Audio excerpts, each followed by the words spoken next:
change. The summit took place in Baku just a short while ago. And it was a very important conference because, in a sense, it is going to determine whether or not the promise of the Paris Agreement is really going to be, in fact, realized in the years to come. And I have no hesitation in saying that I certainly feel very disappointed by the result. But rather than my pontificating about it, we have an excellent panel this evening, probably one of the best panels that we have had in the India International Center. We have Mr. Arunabha Ghosh, who heads the Center for Energy, Environment and Water. Yeah, I've got it right. He has to unfortunately leave rather early, so after Secretary Environment has spoken, I will ask him to make a few remarks, and then you would be able to. Ms. Leena Nandan is the Secretary Environment and Forests and Climate Change. And we are very, very grateful to her for having found time this evening to be with us, because whatever she says has a certain authoritative character to it. So we would be very, I think, would be very happy to hear what she has to say about what happened at Baku. Ajay Mathur, I think all of you know, he's someone who has had a very long association with me, because when I was chief negotiator for climate change, I haven't still come to you. Yeah, I have to give a longer. So Ajay is someone who worked very closely with me when I was chief negotiator, and some of the very important landmark initiatives which were taken. For example, the technology network. This was something that actually Ajay worked out. Later on, he did some excellent work. In what you see today as the stars, for energy efficiency on our appliances. He's the man. With the respect to the distribution of LEDs, again, it is Ajay who's been responsible. He also helped me work on the International Solar Mission, which has now become a very big initiative. And he's now, of course, the Director General of the International Solar Alliance, which is an international body. So, Ajay, thank you very much for coming this evening. And Sunita, of course. Sunita is, of course, Director General of the Center for Science and Environment, a very, very highly respected NGO, which has been around for a long time. She, of course, she preempted me, but she, of course, again, worked very, very closely with me. I think this was one of the few instances of someone in government actually working very closely together with someone who's not in government, and yet being able to, sort of support each other, to reinforce each other.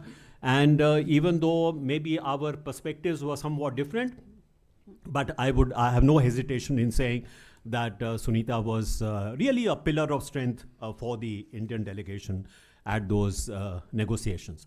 And we have, of course, the multilateral perspective represented by Shombi.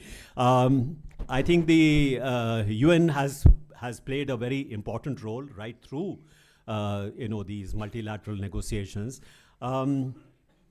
Perhaps somewhat disappointingly, in a sense. But of course, I'm sure that he would have a lot to say about this. But it has not been an easy task for the UN. The fact is that, the UN, sometimes we forget, is, after all, what its members make it to be. And in that sense, the disappointment which we feel of the UN is really a disappointment with ourselves, because we have not been able to really make it work.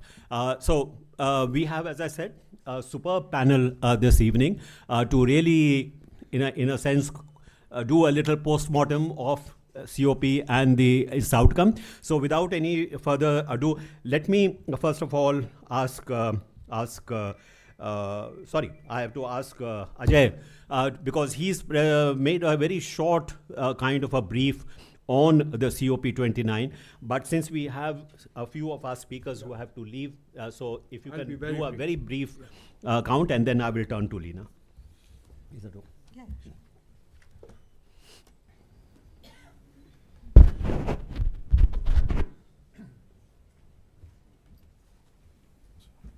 Thank you. Thank you very much, sir. As Mr. Shyam mentioned, I will be very brief. And I promise not to go to more than 2 slides. But what I will say is, first of all, that one of the good things we have seen at the COP is not 1, but 2 COPs happening in parallel. The first is where the negotiations occur, and that's where we all have had a huge amount of disappointment with.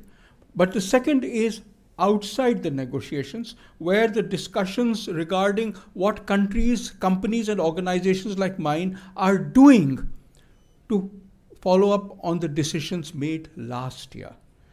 This is far more energetic in as much as it talks about what is happening. But what I'll focus on is the discussions that happened inside the negotiations room. Mrs. Leena Nandan will speak far more in detail about the Indian positions, but what I wanted to do was to focus on 5 things.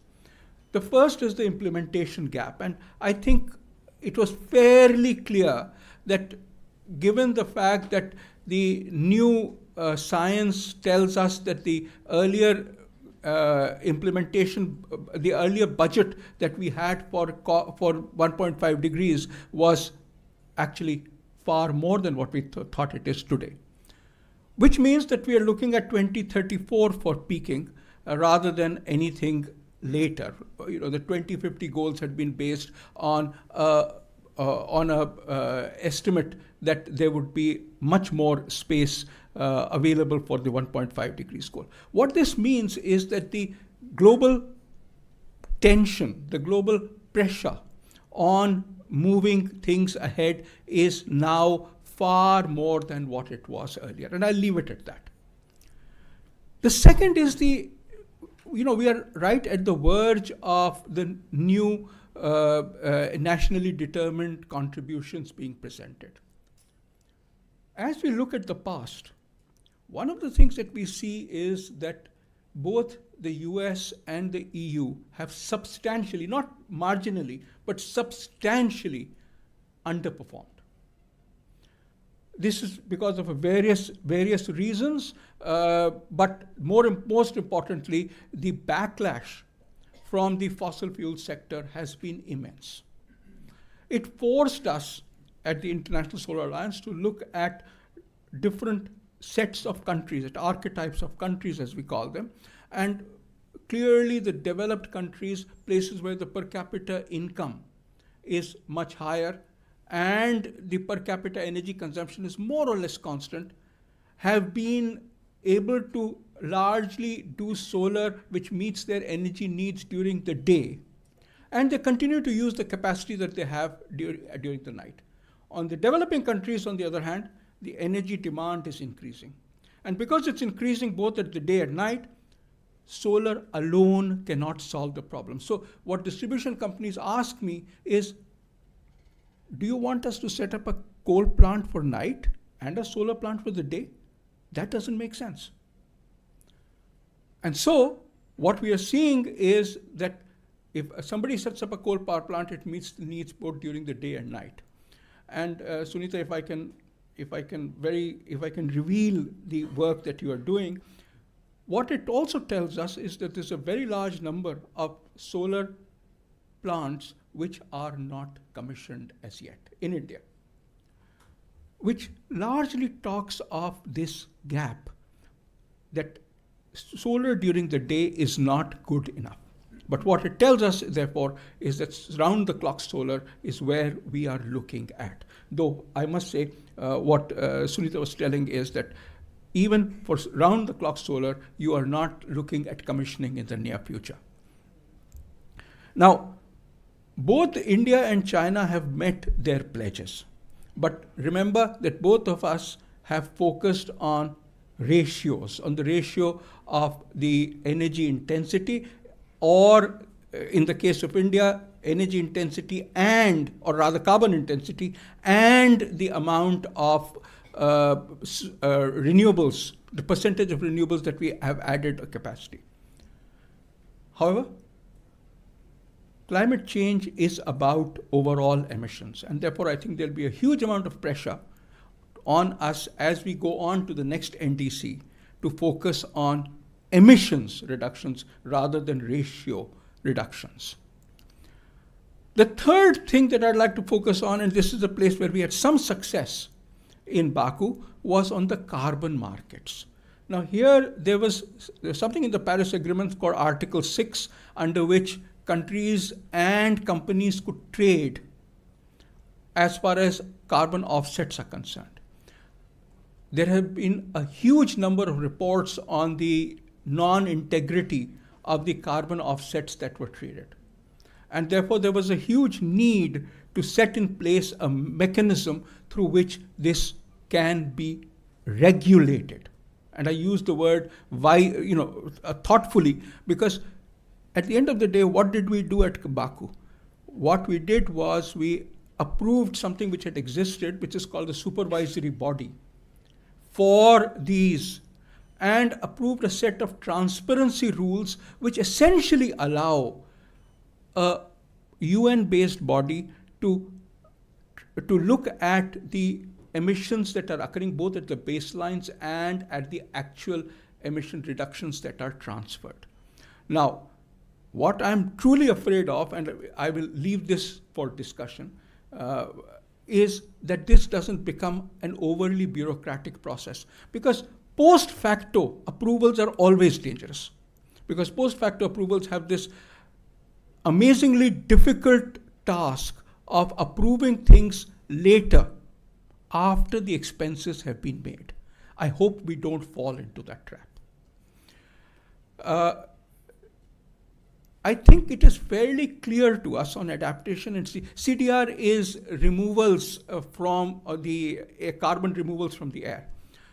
I think it's fairly clear to us that a huge amount of carbon emissions have gone up, much more than what we had actually thought of, which means that we have to be a lot more serious about what is up there. That means both adaptation and the carbon removals will be center stage. Unfortunately, we did not address the issue at Baku. And consequently, this will become all the more important, particularly for us in developing countries where the impacts of climate change are palpable. I think you were mentioning earlier that you were talking of apples growing at 9,000 feet instead of 7,000 feet. It just tells you of the kinds of impacts there are. And finally, the financial flows. There was a huge discussion where we were looking at, I think, $1.3 trillion a year, but finally what we had to end up with was $300 billion a year. I think the issue remained that we weren't, for example, was this money for investment or was this money for enablement? It was never very clear. And therefore, when we are talking of 300 billion, are we talking in the same terms or are we talking in more defined terms? I think we are talking in the same terms. And therefore, what I'll end up with is, what are the things that we need to watch out for in the future? Clearly, adaptation and carbon removals will be higher on the agenda than ever before in the future.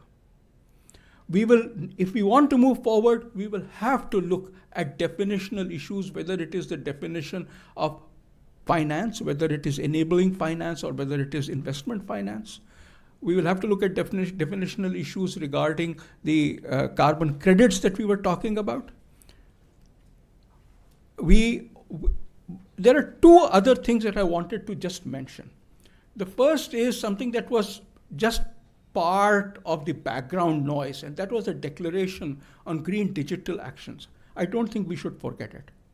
With the kinds of interventions that India has been doing, We have developed a huge number of products which have digital built into it. Now, when this was initially announced, I think there was a feeling that digital could reduce costs. Digital doesn't reduce costs.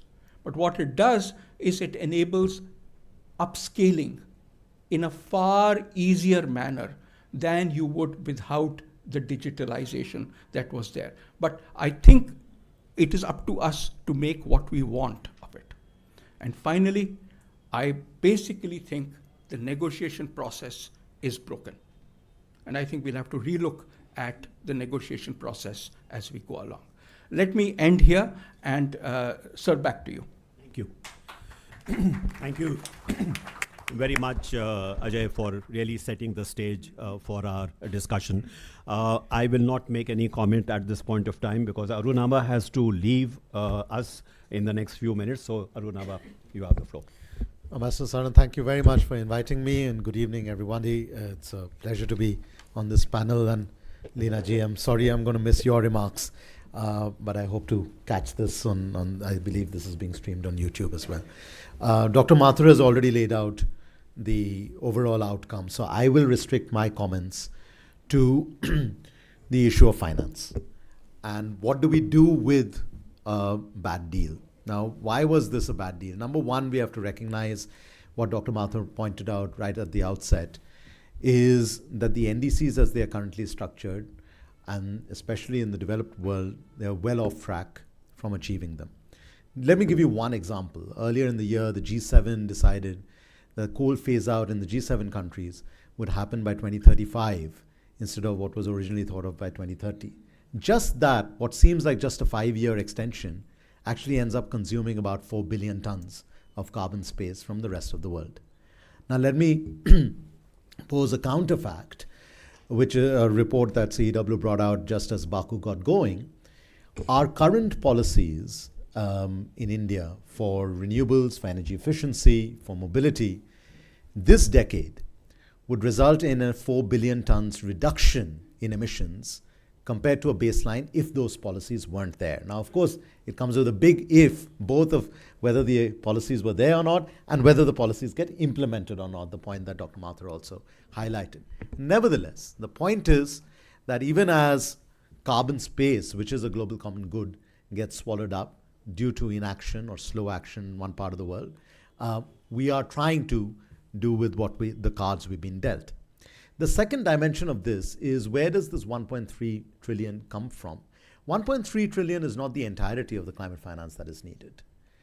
In fact, as several commissions of the G20 have already pointed out, the actual sum is anywhere in the order of $2.5 to $3 trillion, of which the external financing for developing countries has to come in the form of this $1.1 to $1.3 trillion. Especially if, as I outlined in Baku, if climate finance is concessional, consistent, catalytic, and convenient. Right now, climate finance is in none of those four. So what did we end up with? We ended up with, as Dr. Mathur mentioned, this so-called promise of $300 billion, but also this phrase that developed countries will take the lead, effectively assuming that everyone else will also pitch in. So as I wrote last week, effectively we've ended up with an outcome where the principle of polluter pays has been replaced by the principle of I pollute and you pay. Now, what do we do with this? Of course, we have to keep going back to the negotiations. Dr. Mathur has already hinted that we have to relook and rethink about how the negotiations are structured. I'm sure Leena ji will also talk about this. But I want to just propose 4 things, because the climate crisis is well and truly here. So what do we do? The first thing is, with whatever limited public finance we have to keep thinking about the catalytic role that public finance can play. Because as long as we keep counting the pennies to pay for projects, we will run out of money, we'll run out of projects, and we'll run out of time. This issue of de-risking investments has been spoken about for several years now, has become formally part of the G20 agenda now, at least for 3 years. And yet it is not getting implemented through the reform of the multilateral development banks.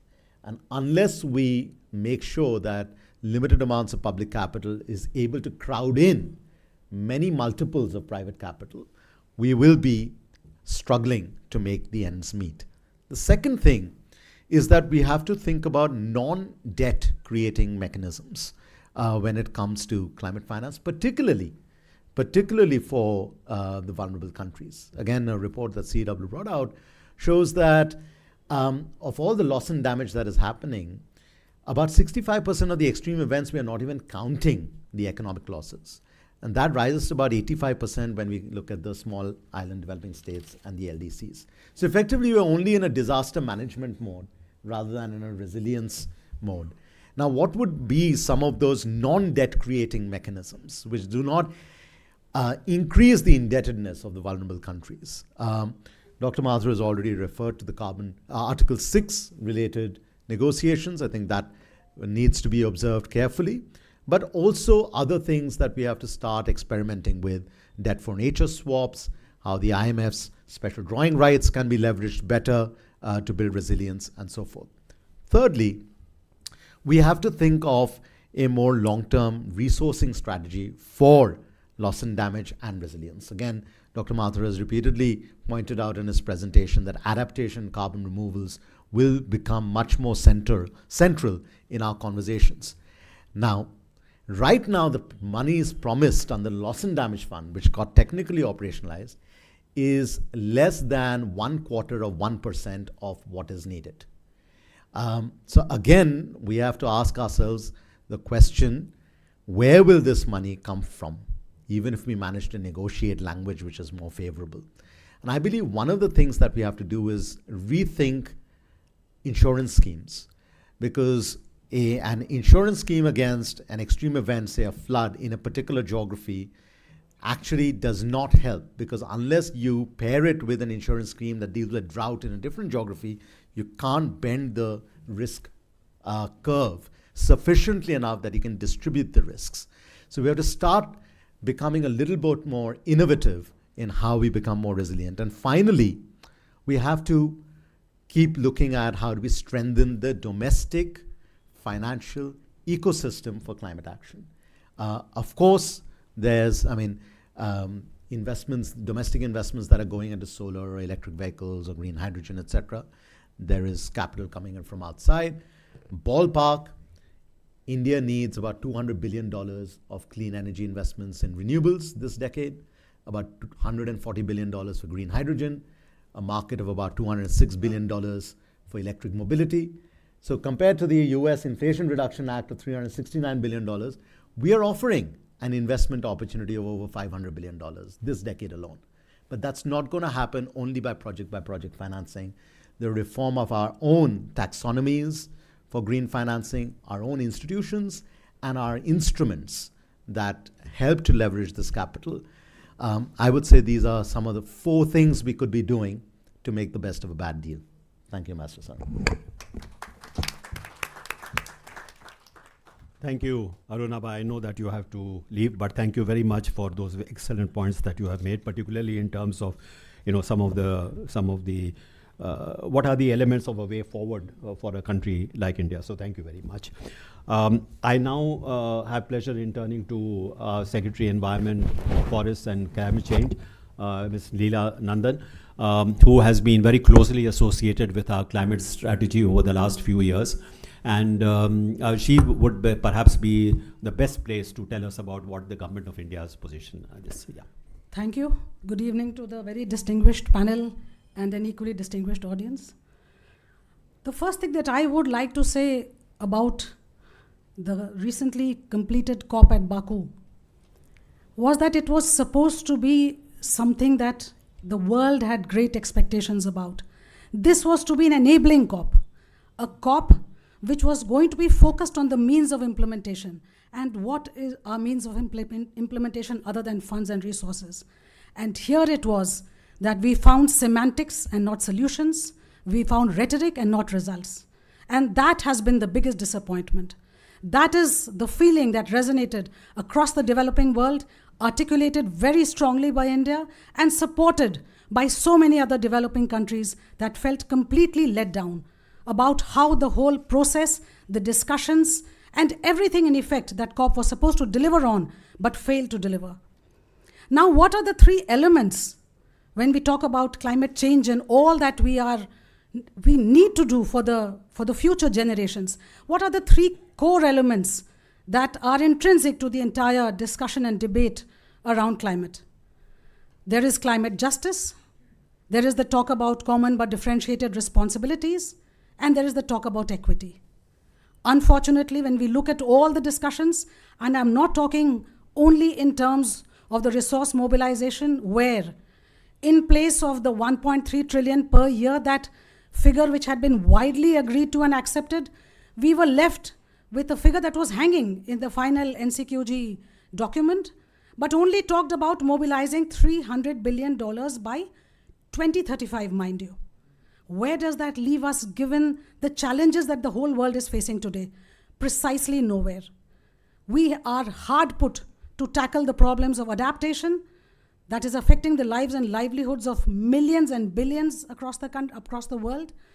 Far less to talk about mitigation. And why do we not succeed in mobilizing the funds for mitigation? It is not as though they are not there, but they are being utilized for the purpose of investments. So climate change as a challenge, this crisis, is being looked at as a potentially commercially viable proposition. And that is the saddest part of the entire debate and discussion. So where is the equity when the developed world, having consumed the bulk of the carbon space, now talks about carbon trading? How is it going to free up carbon? Of course it is not. It is only going to meet the NDCs. Therefore, unless the developed world commits in this decade to reach net zero and net negative, in fact, there is very little that would have made a difference in the way that the world is positioned to grow incrementally in terms of global warming. When we talk about common but differentiated responsibilities, and this was the core principle of the Paris Agreement, we find a determined effort to actually attack the very principles of differentiated responsibilities simply by insisting on the inclusion of the shareholding by even the developing countries in the multilateral development banks going towards accounting of climate finance. And what is the beauty of this entire premise? There is no definition of climate finance. So therefore, anybody can make any claim as to how much of climate finance has been mobilized, how much has gone into different channels across the world to different countries. There is no definition. There is no way to track it and trap it. And therefore, how do we monitor this? But the only monitoring that the developed countries are interested in is monitoring mitigation levels. And therefore, I come to the mitigation work program. This work program was started in all good faith, thinking that the focus would be on how countries are to achieve this very difficult goal of mitigating their emissions, even as they grow. A country like India, which is committed to grow along with growing responsibly and sustainably, focuses big time on mitigation.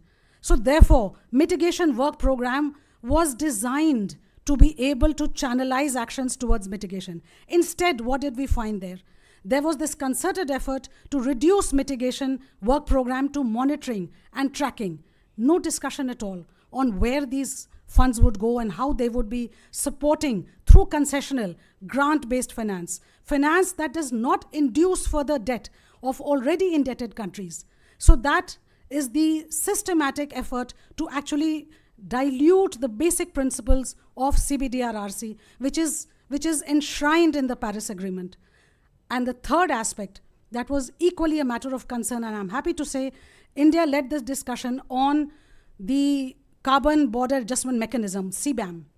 And this time, G77 and China agreed on putting it out there as something that is fundamentally inequitable.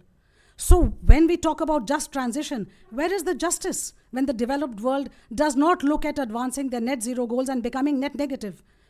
When we talk about equity, where is the equity when instead of the funds for decarbonization, instead there is talk of coercive unilateral trade measures that are going to affect the very principles that the economies of the countries are founded on.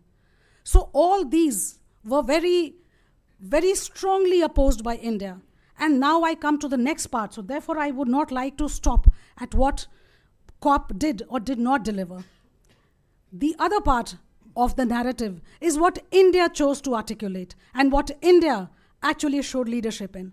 And the developing countries, which really needed the voice, whether it was LMDCs or G77, India was out there. And I think we made our point clear very forcefully, very strongly, and we did not back down.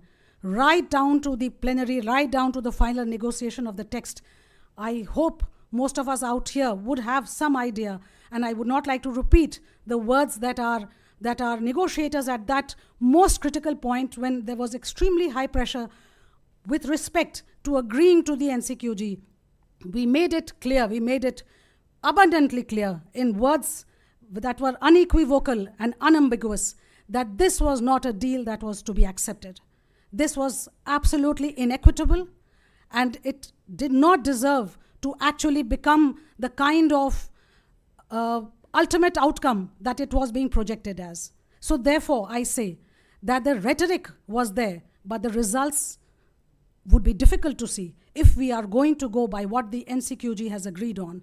And the solutions that we look for, they will all be wrapped up in all sorts of semantics, because if we have not arrived at a definition of climate finance, if we have not given commitments as to how this 300 billion year on year is going to flow to the developing countries and to the countries that are maximum in need of support for adaptation requirements, I don't think we really would have made a significant improvement in the problem that we face today and which is going to aggravate in the years to come. So this is the time for all of us in all the forums, in our individual and collective spheres, to articulate these issues and to make it a case for the entire world, because we are trustees of the planet. It is our responsibility to safeguard it for future generations, and we would be woefully lacking in our responsibilities if we were not to push back and not to counter this entire exercise that was nothing but, as our team called it, an optical illusion. And that's where I would like to leave it. Thank you.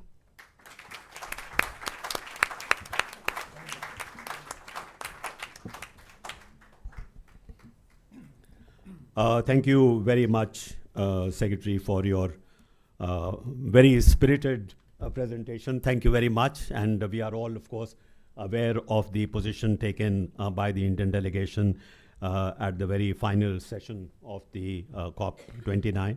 I must just mention to you that subsequent to that, I spoke to some of my colleagues from Brazil and from a couple of other countries, I think South Africa. And one complaint was made that the Indian delegation was perhaps too rough on when that consensus was being forged, that despite I think if you there is a fine line between being very forceful and articulate and what the other party does not find its position being agreed to. So again, as I said, it's a question of definition, and we were very clear what is the position that we were to take, and I think we were consistent and unambiguous in the position that we took. Yeah, thank you. The reason why I mentioned this is that one of the points that I have made again and again is that this is partly psychological warfare, that India has had to face, because the number of times that I was accused of, India is the only naysayer. India keeps saying no, no, no, but it doesn't have anything to offer in as an alternative, or that everybody else has agreed, but India is the one sore thumb, which has been. So there is this immense amount of political pressure which is put on you, because you are made to feel as if you are isolated, that you are trying to, in fact, stand in the way of some kind of an international consensus, and therefore you should back down. Let me say that sometimes we do. Sometimes we do back down. Sometimes, as I thought happened in Paris, was the fate of the world is in your hands. If you don't join this consensus, the world is going to be fried, maybe. So there is this tremendous amount of pressure which is put on us. The fact that there are people, there are delegations which are repeatedly, in fact, violating the solemn commitments they have legally made in an instrument like the UNFCCC, do not have any qualms of overturning those commitments, walking out of, for example, the Kyoto Protocol, not paying any penalty for it. That is not considered to be standing in the way of a consensus. But India trying to, in fact, India never opposed any particular position or took a certain position. It always said again and again, you have, like us, made solemn commitments in a legal instrument called the UN Framework Convention on Climate Change. All that we are asking you to do is, please fulfill those commitments. Nothing more. We are not asking you to do anything more than what you have yourself completely, without any pressure from anybody, you have signed on to these commitments. You deliver on those commitments. And to say when India asks you to deliver on those commitments that India is standing in the way of a consensus is rather odd. So just to reinforce your point, I was trying to say that there is this huge amount of pressure put on us. But also because we are in a rather strange position, because we are, as I say, a bit of a sui generis case. Because what is going to happen is, if you look at today's picture, the emissions of the developed industrialized countries are coming down. You have China, which is the largest emitter in the world, right at the top there. Its emissions are also going to start declining. But since you have agreed that the focus is going to be on current emissions, not on that big, huge accumulation of greenhouse gases which are there in the atmosphere and which actually are causing climate change, but you are looking at current emissions, should it come as a surprise to you that India is going to be in the crosshairs? Because it is probably going to be the only large emerging economy, whatever you do in terms of all the actions we are taking with solar energy, with renewable energy, your emissions are inevitably going to rise. India's challenge is energy poverty. I think that is sometimes forgotten. And if we are going to meet that energy poverty challenge, then it is inevitable that our emissions will rise. If they have to be capped, if they have to be reduced, that will be at the cost of India's development. So that's the reality. But I have said enough. Sunita. Sorry. Okay. No, it's okay. Please. Although my thing says here. Please go ahead. Please. Thank you. I was sort of hoping we might run out of time before we got to me. Maybe I'll stay behind the table here. But thank you so much, Shyam. Mujhe yahan bulane ke liye dhanyawad. Always Thank you. I think, perhaps, gosh, where to begin? I mean, I think the COP29, came at the end of a very, very tough year. We've seen the hottest temperatures on record, certainly here in India as well. We've seen, inclement weather hammering different countries across the world. Of course, typically the costs have been greater in those countries least responsible for the problem, developing countries. But you also saw incredible flooding in Spain and really across the world. So at the same time, unfortunately, we saw a very difficult political headwinds in many of the developed or let's say wealthy countries, rising nationalism, a kind of a departure from this spirit of international cooperation and multilateralism as well. So in a way, it was kind of like a perfect storm coming together at that moment in time. This kind of immovable object and irresistible force, if I could put it like that. So I think that, definitely the Secretary General's ambitions and expectations for COP29 were not met, and he was very clear about that. At the same time, there is a very strong belief that an agreement was important, that $300 billion a year by 2035 is better in a way than nothing, a half step, and gives a basis to improve the deal. I mean, we can't stop there. That's the important point. So we cannot go home and say we've done our job by any means, and we have to look at very specifically at least materializing, because with the 100 billion, we did have challenges materializing that, and there are many questions about the accounting. And the 1.3 trillion as well, which is still quite vague about, how is that going to materialize from external actors. So we have to get very, very, laser focused on that, on the NCQGs.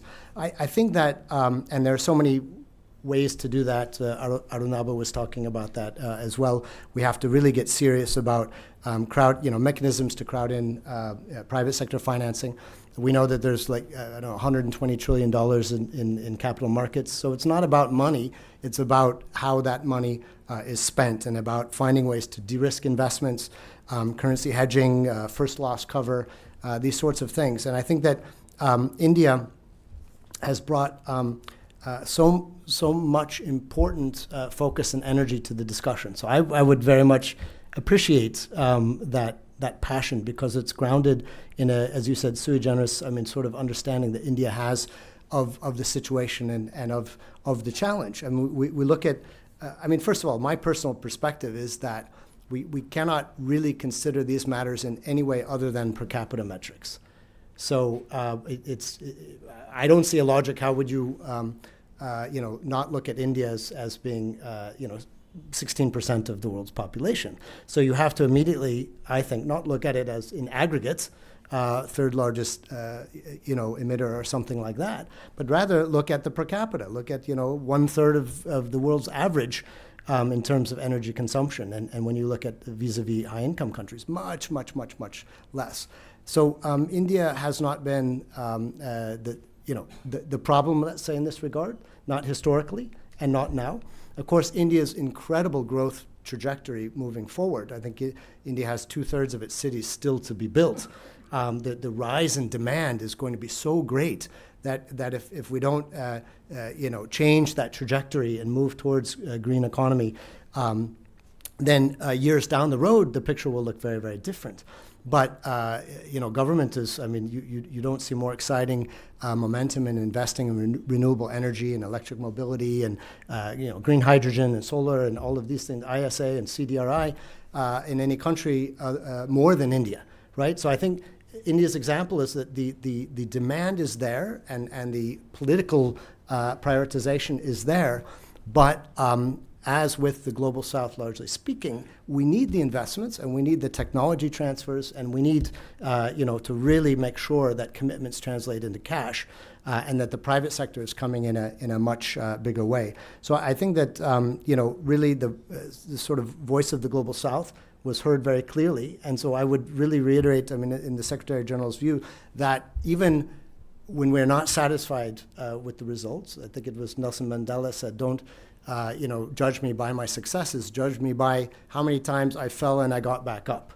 That we have to find ways to leverage this passion and this energy and this clear messaging to move forward, and to understand that, you mentioned, sir, the India is sometimes put, in that tough spot, feeling excluded, this sort of thing.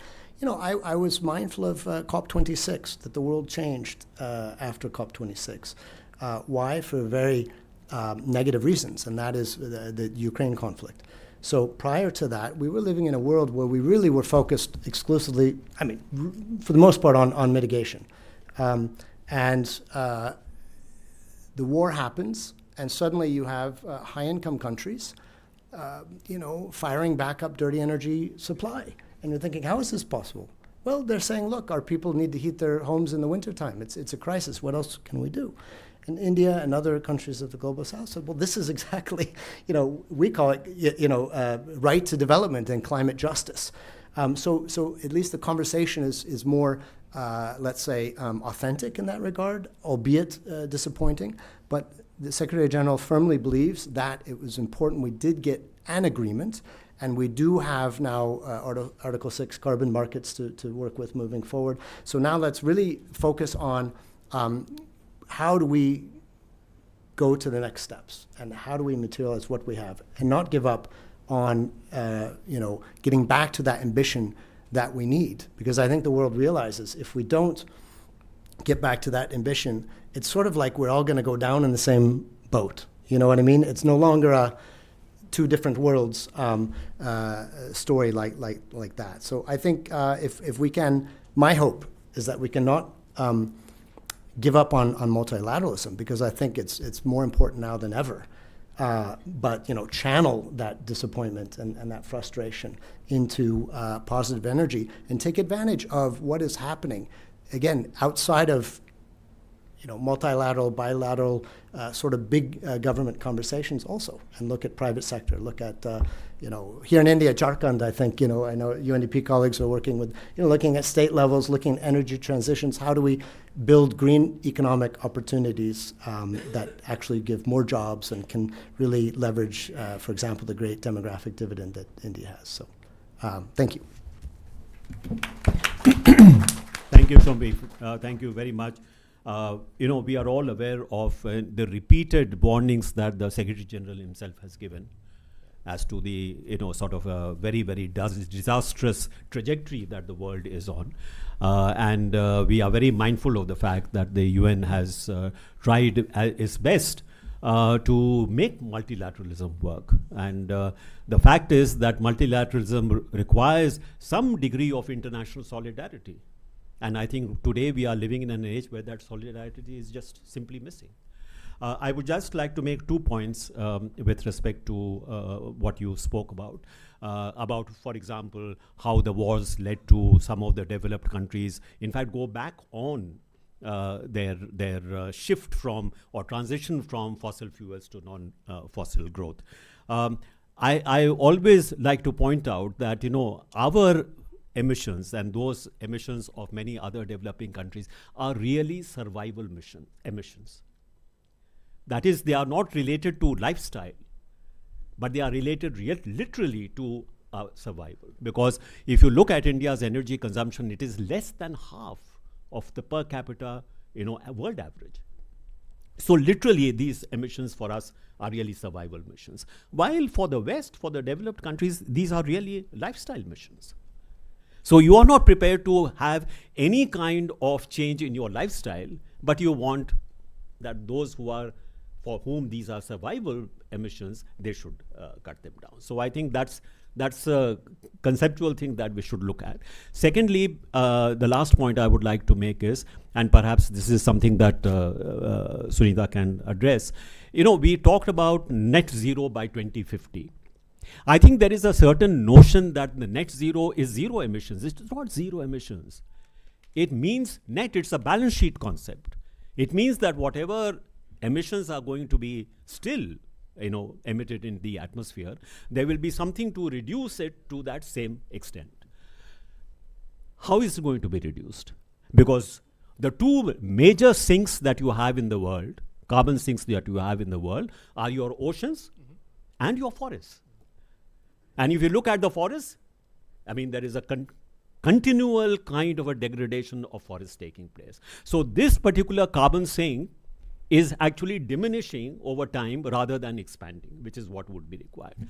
And as far as the oceans are concerned, look at the problem that we are having trying to agree on the plastics treaty. There are literally continents of plastic floating in the ocean. And you have, the whole chemical composition of the oceans is changing. So the ability of the oceans to actually absorb these greenhouse gases from the atmosphere is also diminishing year by year. So where are those reductions going to come from? That's a big question mark. Let's leave it at that, and perhaps Sunita, you will address. So let me help to sort of wrap up. I think Leena ji, you, Ajay, and Shombi have sort of given us the full picture. Let me try and sort of understand where we stand today and how do we move ahead. So first, from everything you've heard, there are some clear, inconvenient truths. There are two major things that we must understand. One, that climate change is not about the future, it is happening now. And I say this particularly because I'm really old in this discussion. When I was at Rio, when the Framework Convention on Climate Change was being discussed, debated, and decided upon, we were talking about climate change that would happen in the future. We were talking about modeling that was happening, and therefore the question was, were the models right? Were the models wrong? Would it actually? And I often call it the age of innocence, that we genuinely, absolutely believed that this would be reversed. The fact is, every record that is made every year is broken. The heat record is broken every year. At CSE, we produce an annual State of Extreme Weather Event report. And each year we find, and we take essentially data from the IMD, and we put together the full picture. And the bottom line of it is that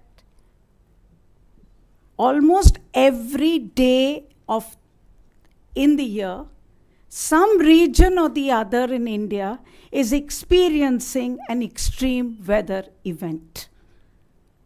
Let me repeat this for you. Almost every day of the year, we have an extreme weather event.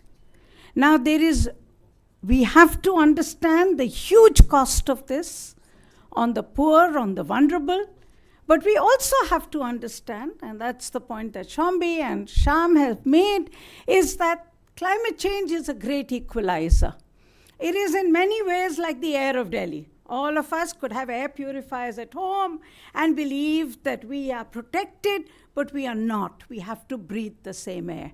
So there is no doubt that the poor of Delhi are worst impacted, but let's be absolutely clear. There is nobody in Delhi who is not facing the health burden of really severe air pollution in our city. It's the same with climate change. And that's why climate change is one of those very unique and perhaps the most unique opportunity in the world to have a collaborative agreement. You cannot, and that's where I agree with Shombi, this requires multilateralism. I completely disagree with all my colleagues who say, UN, we need to move out of UN to discuss climate. We cannot, because UN is the only place where countries come together. And climate change is an agreement which will demand countries to work together. It's the ultimate socialist project of the world, where the rich have to reduce so the poor can grow. There is absolutely no way else that this will work. And the fact of cooperation is also very important in the figures that you heard from all my colleagues. There is something called a carbon budget. What is a carbon budget? A carbon budget is simply the amount of carbon dioxide that you can emit to keep temperatures below a certain amount. So if you take 1.5 degrees centigrade rise, the world has a carbon budget. The fact of that carbon budget is that we will exhaust the 1.5 degree carbon budget by the end of this decade at current rates of growth. The second fact is even more worrying, and that is really why we need that cooperation, because by the end of this decade, 2030, 70% of the world population, that includes India, not China, 70% of the world population will have access to only 30% of the carbon budget. 30% of the world population would have appropriated, gobbled up 70% of the carbon budget. Now the question is, we can keep talking about the need for equity. And I mean, from somebody like me, Anil and I produced the report pre-Rio that said global warming in an unequal world, a case of environmental colonialism, and you ended up with getting a framework convention on climate change which had CBDR. Leena ji, actually it is Paris Agreement which is the worst, because that destroyed CBDR. It removed the phrase historical emissions. It undermined CBDR by essentially telling all countries of the world they needed to do as much as they could to reduce emissions. So the concept of NDCs was brought in to disable, to erase the concept of equity. But that said, that is the past. The question is, what about the future? Now, this is the reality that we need to think about. We are not going anywhere. We are 70% of the world population. We have access to only 30% of the world budget. We need our right to development. And if we don't develop differently, we will end up with polluting the atmosphere, adding to the stock of greenhouse gases in the atmosphere, adding to more and more catastrophes that we are seeing today. There is now more and more data to tell us that migration in the world is happening because of the old reasons of migration, which is war and conflict, but there is also new reasons of migration, which is new displacement, drought, flood, agrarian distress, the combination of all that which is forcing people out of their homes. And we know that the rich of the world are today even more insecure because of migration than anything else. So you're creating a scenario where the world is going to get even more insecure. Now this is where, Leena ji, in my view, forgive me if I say so, and this is really for Shombi more than for you, I think the world should have rejected 300 billion. We should have, a no deal was better than the deal that we have come home with. The fact is, and this is where, Shombi, I fully understand why the UN wanted an agreement, but we have to understand what this means today. This is not even peanuts.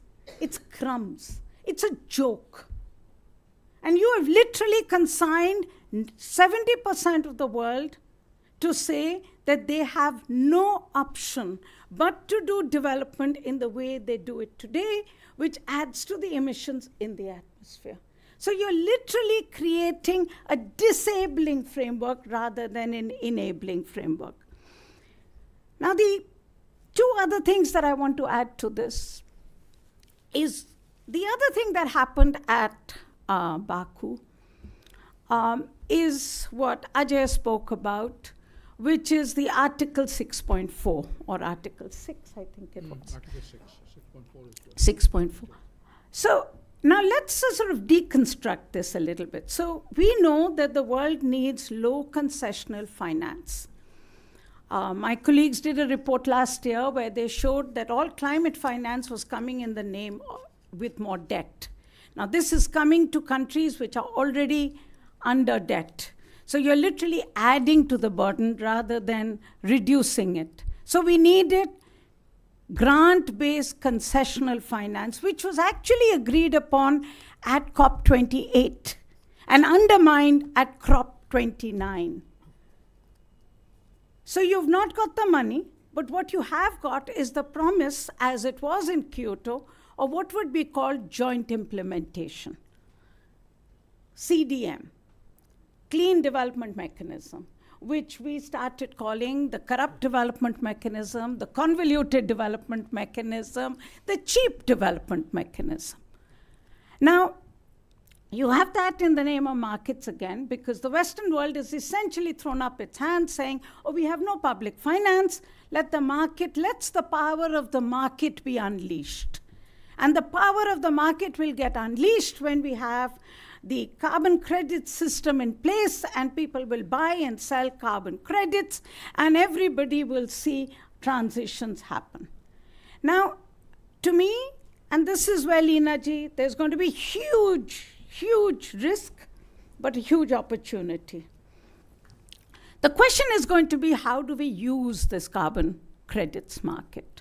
Do we waste it as we did in the past under CDM for cheap measures, or do we actually come up with a list, as actually Leena ji's ministry has come up with, an excellent list of the high-end projects that we need to invest in under the carbon credits.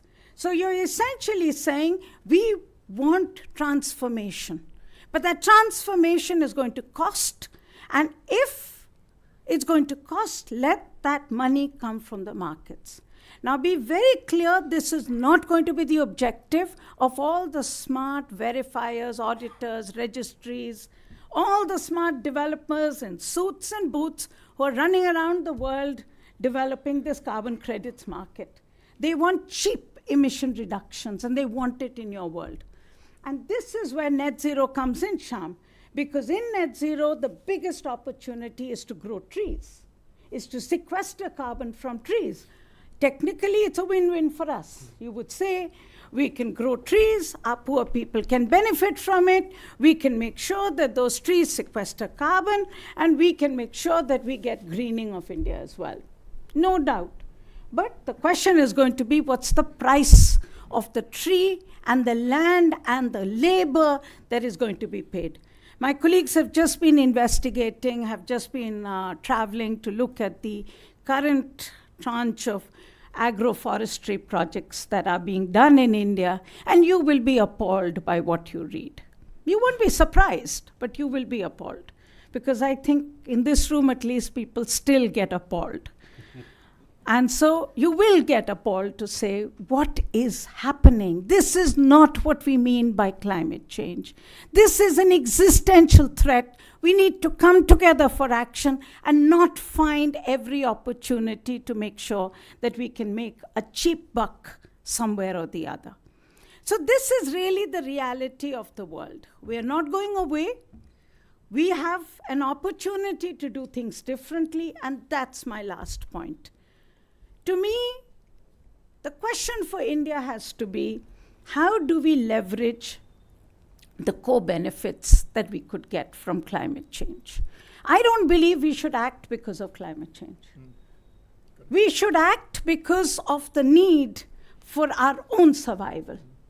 Now, if you take the city of Delhi, which we all live in and breathe in or can't breathe in, then we know that the biggest reason why we have pollution in Delhi is the sheer number of cars.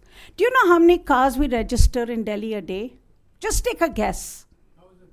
500 cars, 1,700 total vehicles. Okay? That's the number of cars we register just in Delhi. And just think of Gurgaon, Faridabad, Noida, that entire region. And what is even worse is our obsession for just chasing e-buses. Our ridership in buses is going down rather than going up. We have a huge crisis of mobility. There is a crisis of air pollution. But that is an opportunity to fix as well. Because transport emissions are 20% of the global emissions that are responsible for climate change. So I could go on and on and on, but this is really where I believe the opportunity for us is. Secure the space for co-benefits, operate there, but insist that we want high-end technology which needs to be paid for, even if it's through the markets. We're not going to sell ourselves cheap anymore. That, to me, is going to be the bottom line that we can do for our survival. I'm not sure with Mr. Trump coming, what can we do for the world's survival? That, Shombi, I will leave to you. Thank you. Thank you, Sunita. You have not disappointed us. I think you have, really set the record straight and given us a sense of really the kind of existential crisis that we are confronting. What I will do is I'll give each one of our panelists who are still here a couple of minutes each to maybe respond to what they have heard, and then I will open out to those who are still here to some question and answers. Leena. Since I have to go, maybe if anybody wants to ask anything or may make an observation or comment. Anything on I the would government of welcome that. India's position or the official Indian position? Anyone? Yes, please. So as identify yourself, please, and make your question very short. Sure, sir. So I'm Vaishnavi. I'm running a youth-led organization called Climate Cadets Collective. I'm also an economics student from Lady Shram College, and I'm going to work on the climate finance in the 4th year itself. So my question is basically, we were talking about carbon investments and majorly more about taxonomies, how these can play a major role. So I want to just know more about how the green taxonomy, which was maybe the finance ministry was working in 2019 and is still not out yet. So what is the stance and what's going on India's stance on green taxonomy, basically? Okay. Before I ask you to reply, any further questions for Secretary? Yes, please. Thank you. I actually work with the Center for Science and Environment. We were at COP in Baku when India's very emphatic speech was made. We were on the floor in the room. It was really an exhilarating experience. But my question would just be, is there anything planned legally to attempt to overturn the decision? Because as it stands, the NCQG has been adopted. Is there plausibility or not? Just want to know. Okay. One more. Yes, please.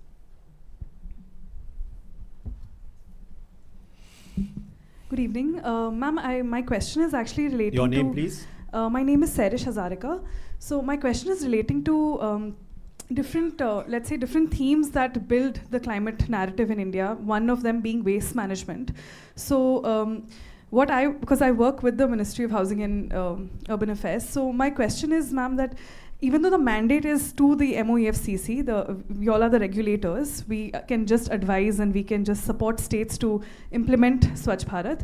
What I'm observing is that the speed at which the missions like this can be implemented could be delayed very heavily because of all the silos that the government works in. So if we had to come together for an issue like climate change, how exactly are you planning to circumnavigate the siloism that exists in the government of India?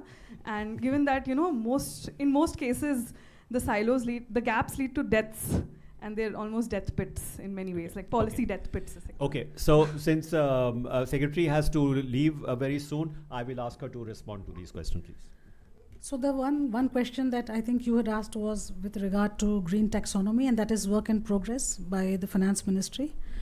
Insofar as India's stand is concerned, within the multilateral process, whatever are the reforms that we need, we've talked about reforms in the MDBs. So what is it that we really need to bring about in the systems as well as in the content? So the style and substance both have to be of equal importance. And that is something that we will continue to focus, because unless we bring the change from within, ultimately we would not have made any lasting impact. So that is the approach that we have. As far as waste management is concerned, circular economy is one of the key priorities of our ministry, which talks about waste management and which talks about circularity. It is built on the premise of polluter pays with extended producer responsibilities. And there is a lot of responsibility, and the onus lies on those, for instance, who are producers or importers or brand owners of plastic or electronic e-waste or tires and batteries. And there are many more such rules which are in the offing. So that is something that is certainly a priority for us, which is because it's a key environment concern. And that is something that we have made a lot of headway on. But your concern about silos, in fact, I'm happy to tell you that India has already come out with its coordinated long-term low-carbon development strategy. And this is a strategy that was arrived at through a completely collaborative process which involved not just all ministries, but stakeholders of the ministries. So along with all the line ministries, the industry, the different players whose voices need to be heard, we have developed our long-term strategy which talks about how we are going to achieve net zero in 2070, which is one of our commitments. In a similar manner, how our adaptation requirements are going to be met again. And so I would like to set at rest your concern about silos. We are very conscious of the need to have a very collaborative and consultative approach, and I can assure you we are doing all of that. Thank you. Okay, thank you very much. Shombi, would you like to make a few remarks before you leave? Sure. Thank you very much, Shyam. And apologies, I do have to run, but for a good cause, celebrating International Day of Persons with Disabilities, a very nice event. Several ministers of state are there. But just say, I think really to keep it short and sweet, which is to fully agree with Sunita's point that I think the focus should be. I'm representing multilateralism, right? So we have to come together. We're all in the same boat ultimately. Yes, exactly. India being a very, very important member state, and India actually being the country, the Secretary General has said, the country which is best positioned to make the global SDGs a reality through the large-scale development delivered here in the country. So absolutely, in India, the world needs India to be invested in multilateralism and these processes, no doubt about it. In addition, I won't say but. Somebody once said, don't say but, say and. But as this negative. And India should focus, absolutely agree with you, on green economy and transitions for the benefit of India, for the benefit of the population. And that's enough right there to understand. But what the high-income countries need to understand is this right to development, and the fact that not just India but the global South, developing countries across the world are going to claim the right to development no matter what. So if financing, if technology transfers, if different mechanisms are not made available in a partnership approach, countries will move forward on the basis of the energy mix that exists. So that needs to be understood, that it cannot be a sort of beggar thy neighbor type of, or the art of diplomacy, letting others have your way, as is often said. Because, then countries will just go on their own way, and that's bad for everybody. So I think that's the message coming out of this. And just to finally reiterate the commitment of the United Nations team here in India to be a trusted partner with India in this journey, with government, with business sector, with communities. And we're engaged. We have some colleagues here in the audience, UNDP colleagues there, some others as well, UNEP and others. But we're engaged in so many different areas, some climate action planning, disaster risk reduction, clean air programming, POPs, One Health, plastic waste management. I mean, many, many different areas. Truly appreciate the multilateral investments India's made, the CDRI, ISA, and we're very much committed partners in those directions as well. So I think let me just try to end on a positive note, Most certainly. if Thank I you. can, and agree completely with really everything that's been said by this incredible panel and incredible audience. Thank you. Thank you very much. Thank you very much, Shombi, for all your contribution, and we very much appreciate the role that is being played by your office and all the various UN agencies in really helping us to deal with this kind of crisis, which is multidimensional actually. So the UN plays a very, very important role, and I think history would show you that India is perhaps one of the greatest champions of multilateralism. Thank you. So since we are already in the question and answer session, I will again take 3 questions and then give it. Yeah, okay. Thank you. Again, please thank our secretary for being here. Thank you. Bye, Shombi. Thank you. Yes, please. And I will come to you, Gayatri. Yeah.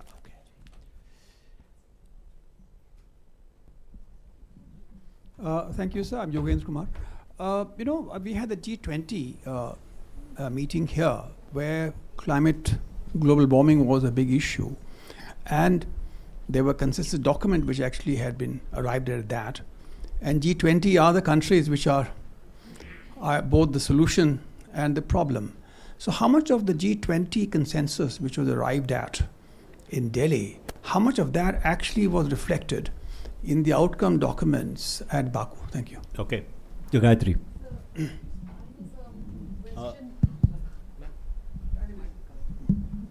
I'm Gayatri, formerly from the Ministry of External Affairs, and I just wanted to address my comment to Madam Sunita.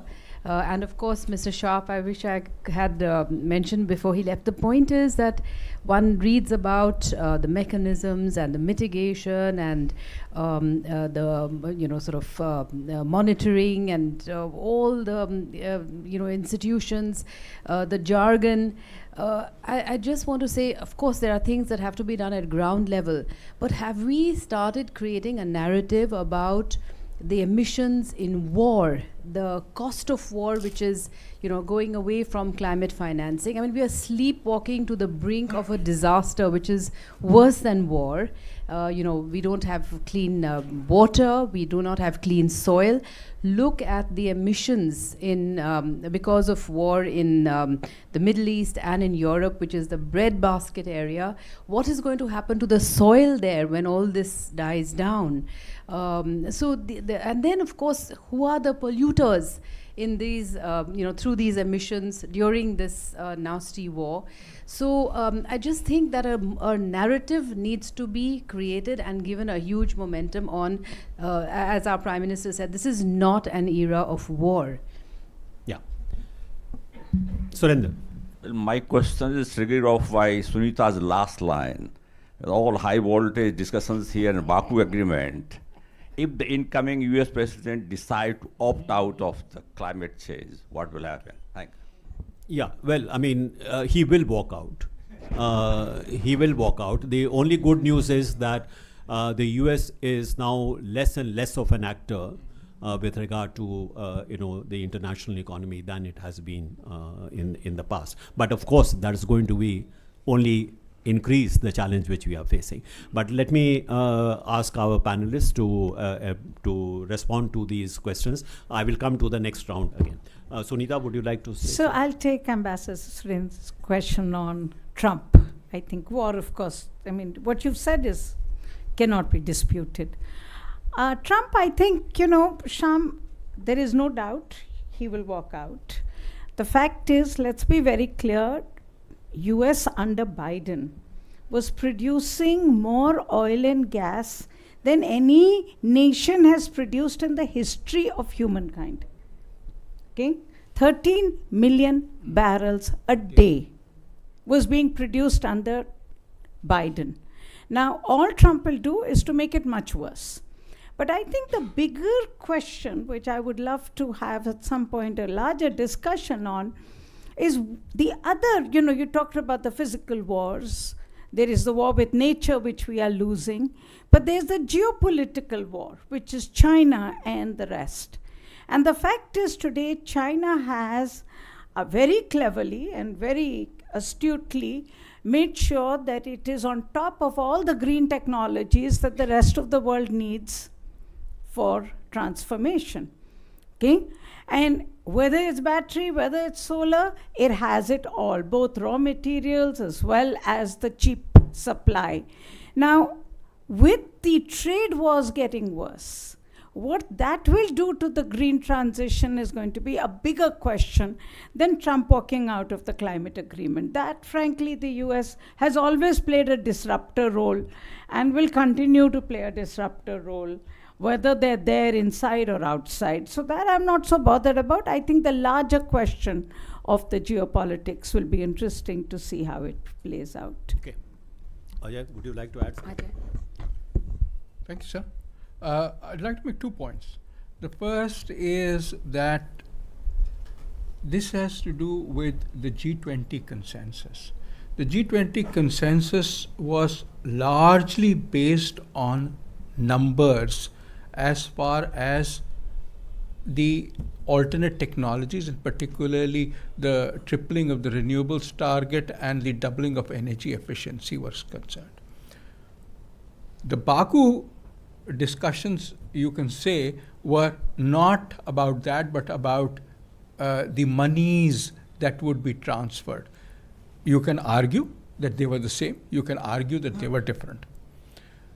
The challenge, of course, is, as Sunita and Ambassador Shyam Saran have said, to bring a consistency across all these discussions. We haven't had the consistency thus far, and I think moving ahead, we will need to ensure that these become, the analytical underpinnings underlie both the financial and the technical. Because what countries can say is, this is what I'll do myself. Why do I need to provide resources to somebody else to do it? Well, you're not providing resources to somebody else to do it. As Sunita said, you're providing the resources to overcome the kinds of challenges that they have in moving from where they are to a world which we all want us to be in. The second point, sir, that I'd like to focus on is the key issue of which was discussed, which was that of multilateralism. I think multilateralism is the only way ahead. That's the first point. But the second point is that the kind of finger pointing that occurs in the climate negotiations is mostly towards us, yes. You remember the elephant blocking? Oh yes, the elephant blocking the railway track, line, which occurred on the first day or the second day of the Paris Agreement, and that elephant was marked India. So I think the key issue becomes to be able to do this in a more constructive manner, constructive from our point of view, so that it enables discussions rather than disables discussions. I don't think that we have done enough thinking about the options that are there, but I'd love to hear if there are any options on the table. Okay, last round. Somebody were there want to speak. Yeah. Hello everyone. It's been very enriching session. You identify yourself, any organization? I am Praveen Kumar Singh. I work as a senior project associate at World Intellectual Foundation. Okay. So if we look at the COP29 negotiations, of course, it's been very disappointing takeaways that we see, but for the developed countries in contrast, it's been very relieving to them, in derailing the whole process. So as we move ahead, now the attention is shifted to COP30 in Brazil, which is said to be a very pivotal moment in global climate diplomacy per se. And given the Brazil's position, it is the largest oil producer in Latin America. And also, as Sunita Ma mentioned, the derailment due to Trump coming into the regime. So how would you assess the leadership under the Brazil, and what are the silver linings going ahead? Okay. Thank you. Also Amazon. Yeah. Okay, please. My question is, in the month of September at the General Assembly, the UN had adopted this pact for the future that includes, apart from the digital compact and general future generations. So in that also context, they had addressed the issues of climate crises. But we see that year after year, the situation seems to be getting worse, more precarious. And when it's clearly mentioned that the European Union, it has $380 billion to fight wars, but not able to contribute to the climate financing. So it shows a paralysis of will on the part of the world leadership. And for me, doomsday, question, please. Question. The doomsday is inevitable and it should happen. No question. Okay. Last one. Yes, my basic question is that there is a perception, you see that these COPs basically takes place, in fossil fuel countries like Azerbaijan, where there is so much of lobbying by these OPEC countries, so that, they do not see any kind of alternative as far as renewables are concerned. And why is it that we in India basically are not being able to hold COP? Basically, it's like G20. When it comes, in this part of the world, the entire, the theme and the entire, there's a fatigue, and no positive. So your question, please. Yeah. So my basic question is that what is the role of these fossil fuel nations, in basically to protect their fossil fuels, of course. Yeah. So to promote their fossil fuel. Okay. Okay. You have already asked a question. Okay, please. Last round. Last round? Okay, so, it's very interesting for me when UAE holds a COP, it suddenly becomes a fossil fuel country. Azerbaijan becomes a petro state. When UK holds a COP, nobody calls it a petro state, huh? Yeah. So you have to be very interesting. You have to be very clear about this, Shyam. Even you jumped and was an activist right now. But they protect their interests. At the end of the day, everyone is protecting the interests of fossil fuels.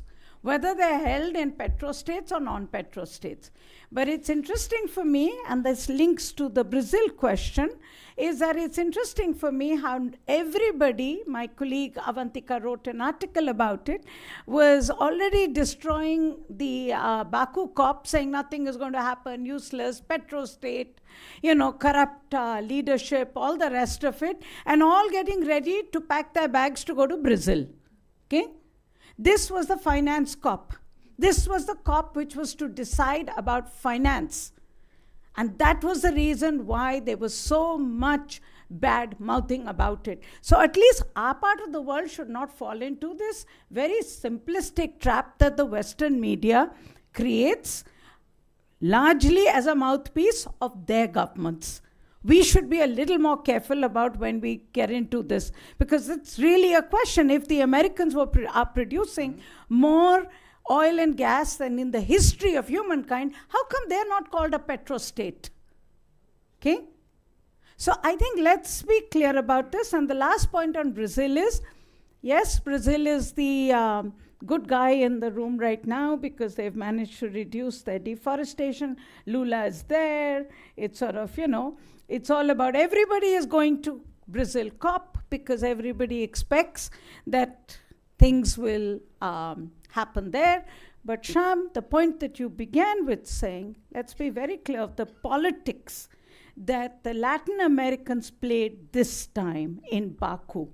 My colleagues tell me that it was Colombia and Brazil who fatally destroyed the consensus in G77 because they wanted the finance discussions to be over and done with before everybody came for a party to Brazil.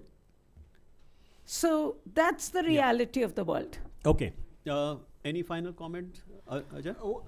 One short comment. And that has to do with the fact that while this was the finance COP, the preparation for finance was not done. I agree. How much do countries need? Do we know that? Do we have any information about sub-Saharan Africa? They will continue to invest in gas unless we are able to provide the kinds of opportunities. Remember, while solar may produce electricity that is cheaper than fossil fuels, the investment costs are more. We need that money. Has anybody looked at the cost of the climate impacts? What are the impacts on India, on Mozambique? We haven't. I think there is an opportunity waiting to look at these costs and differentiate them between enabling costs and investment costs. I think that can become the basis for an argument after that. Okay, thank you. I think you will all agree that this has been a very, very enlightening discussion, a very stimulating conversation, I would say. Thank you very much, Sunita. Thank you, Ajay, particularly for setting the stage for us. Although our other panelists are not here, but I would also like to thank them for their contributions. I will not try to sum up this very rich discussion. Let me just make 2 or 3 points drawing from what Sunita has said and what Ajay has said. One with regard to multilateralism and the fact that multilateralism is the only way in which we can try and deal with this problem. Let me just add to that. As a negotiator, and I make this point again and again, that as negotiators, individual negotiators representing countries, the brief that I go with to a negotiation is give as little as possible, take as much as you can. That is the brief that I think every delegation has. Now, if you have that dynamic in a negotiation, it should come as no surprise to you that the result is usually a least common denominator result. So if we are talking about a global collaborative response, that dynamic has to change. That dynamic has to be very different. So that's the first point I would like to make. With regard to the issue of what about India, I think again and again this point has been made in very different ways. India cannot be another China. That's simply not possible. So the kind of a high energy intensive, high resource intensive strategy of growth is simply not available to India. And therefore, we have to pioneer our own way. And the good news is that the kind of things that are required for dealing with climate change are precisely some of the things that we need for energy security, for our own development. And therefore, the co-benefit approach that you pointed out, I think that's really the way forward. Because I repeat this, we are a sui generis case. And we are going to be in the crosshairs whether we like it or not. And I think in order to be able to deal with that, I think we have to really rethink about our strategy. And lastly, I would say, what COP29 did was to give India for the first time after many years, to my mind, an opportunity to really mobilize what is today called the Global South on this very, very key and important issue. At least the beginnings one could see. Now, I think it is perhaps very worthwhile for India, a leadership role that it actually abandoned beginning in Copenhagen. I think it is very important that India begins to reassert that leadership role today, because the opportunity is there. China is not able to occupy that role. So that is an opportunity that I think we should also exploit. Thank you very much for your attention. You have been very, very kind to us with, being here and the attention with which you listen to us. Thank you very much. Thank you very much.